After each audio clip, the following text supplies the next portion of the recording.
अस्सलाम वालेकुम। Anomaly scan जिसको हम बच्चे का एनाटमी स्कैन भी कहते हैं, इस अल्ट्रासाउंड में हम बच्चे के सारे ऑर्गन्स को देखते हैं और हेड टू टो जितनी भी चीज़ें होती हैं, उसकी बॉडी के अंदर, जैसे पेट के अंदर उसका लिवर होता है, यानी जिगर, गुर्दे, और इसके साथ-साथ उसकी जो आंतें हैं, जो मैदा है, और इसी तरीके से उस बच्चे का जो दिल होता है, या उसके जो हाथ हैं, उसके जो पाँव हैं, उसका जो सर है, इवन कि उसकी जो नाक की हड्डी होती है या जो उस बच्चे की उँगलियाँ होती हैं, इन सब चीज़ों को हम अल्ट्रासाउंड में देखते हैं और देखकर फिर हम ये तशख़ीस करने की कोशिश करते हैं कि कहीं पर कोई एब्नॉर्मैलिटी तो मौजूद नहीं है, कोई ऐसा डिसऑर्डर तो मौजूद नहीं है, जिसकी वजह से बच्चे को और माँ को बहुत ज़्यादा नुकसान हो सकता है। ऐसे ही बच्चे के साथ जो दूसरी चीज़ें होती हैं, हम उनको भी डिटेल में देखते हैं, जिसमें लाइकर शामिल होता है, जिसमें प्लेसेंटा शामिल होती है, और जो ब्लड प्लेसेंटा से फ़ीटस की तरफ जा रहा होता है, इसके साथ जो ब्लड फ़ीटस से वापस प्लेसेंटा की तरफ आ रहा होता है, इन तमाम चीज़ों को हम इस एनॉमली स्कैन के अंदर देखते हैं और बहुत ही डिटेल के साथ देखते हैं।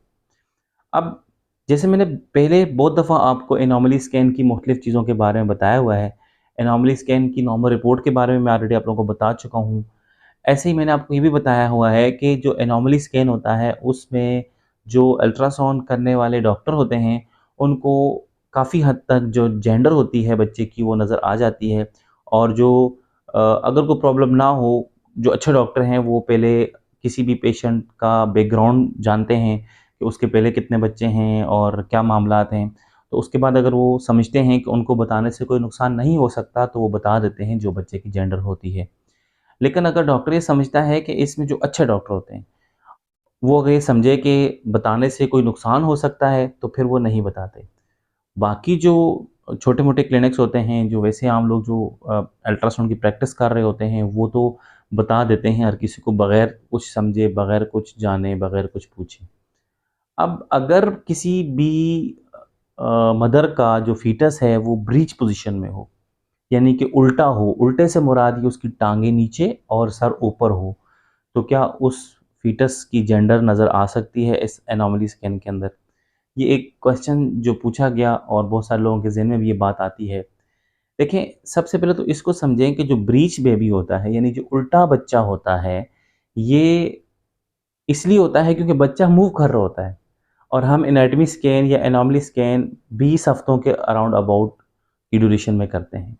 इस दौरान अगर बच्चा उल्टा भी है, तो भी कोई फ़र्क नहीं पड़ता, क्योंकि बच्चे ने बाद में सीधा हो जाना है। बच्चा अगर ब्रीच हो, तो जो आखिरी के वीक्स होते हैं, उनमें ब्रीच हो, तो फिर ज़्यादातर चांस ये होते हैं कि उसके लिए ऑपरेशन करना पड़े और वो नॉर्मल डिलीवरी से ना हो। लेकिन अगर शुरू के जो वीक्स होते हैं, या जो अभी तो प्रेगनेंसी का आधा ही जो है वो टाइम गुज़रा है, तो ऐसी कंडीशन में अगर बच्चा ब्रीच भी है, तो कोई प्रॉब्लम नहीं। अब ब्रीच बच्चे की जेंडर की अगर हम बात करें, तो जिस तरीके से हमें सीधे बच्चे की जेंडर नज़र आती है, उसी तरीके से हमें ब्रीच बच्चे की भी जेंडर नज़र आती है। जिस तरीके से सीधे बच्चे के सारे ऑर्गन्स को हम देखते हैं और उन पर नज़र हमारी जो है जाती है और फिर हम तशख़ीस करते हैं, ऐसे ही जो ब्रीच बच्चा होता है, उसकी भी हम सारी चीज़ों को देखते हैं। इससे हरगिज़ ये फ़र्क नहीं पड़ता कि बच्चा ब्रीच है तो उसकी जेंडर कुछ और हो जाएगी, या वो नज़र नहीं आएगी, या बच्चा सेफेलिक है तो कुछ और मामलात होंगे। छोटे बच्चे को आप पकड़ें और उसको जो है ना आप उल्टा लटका दें या सीधा लटका दें, तो क्या जो उसकी जेंडर है वो छुप जाएगी? क्या हम जो उसके ख़ास ऑर्गन्स हैं उनको नहीं देख पाएँगे? बिल्कुल इसी तरीके से माँ के पेट के अंदर जो बच्चा होता है, उसकी मिसाल ऐसी ही है। लिहाज़ा इन सारी चीज़ों से जितने लोग आपको कन्फ्यूज़ करते हैं, कन्फ्यूज़ होने की कोई ज़रूरत नहीं है आपको। आप आराम सुकून से अपनी जो जो टेन्योर है प्रेगनेंसी का, उसको गुज़ारें और अल्लाह से दुआ करें कि आपके सारे मामलात ठीक हों, बजाए इसके कि आप इन चीज़ों के पीछे पड़ जाएँ कि जेंडर जो है वो बॉय है या गर्ल है। इसके अलावा भी अगर आप कुछ जानना चाहते हों, तो नीचे कमेंट करके मुझे बताएँ। मैं आपके पूछे गए सवालों का जवाब देने की पूरी कोशिश करूँगा। Thanks for watching. अल्लाह हाफ़िज़।